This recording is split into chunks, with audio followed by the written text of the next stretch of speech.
Saudades do tempo, dos velhos momentos, dos anos passados que foram com o vento. Sorrisos, lembranças, belos sentimentos de transformações e de renascimentos. Praias, viagens pela madrugada, nossa rotina era o pé na estrada. Sempre feliz e sem pensar em nada. Paisagem mais bela é o sorriso da amada. Contava as estrelas, manto prateado, sentia o calor de um abraço apertado. Fazia minha boca tocar o seu lábio, lua iluminava com Bob no rádio. Nas manhãs nubladas, bom humor imperava. A vida era um jogo, sem cartas marcadas. À noite no fogo, um bom som que rolava. Por entre a fumaça, diversas risadas. Como se seus ouvidos pudessem respirar. O som invadia o corpo como se fosse o ar.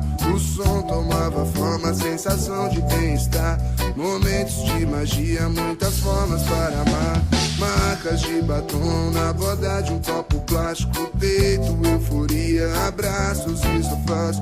Com desconhecidos seguia criando laços. Transpirava alegria, era dona dos seus passos. Consciência admirável como as tintas de uma tela. Seus olhos tinham o brilho das cores da aquarela. Seu cabelo ao vento era a paisagem mais bela. Tinha complexidade de uma Vênus moderna. Acendeu o azul do céu nos seus próprios pensamentos. Não pensou no seu futuro, ela era um momento. Via a ponta dos seus pés no gelado do cimento. Entre olhares meu desejo povoar seu pensamento.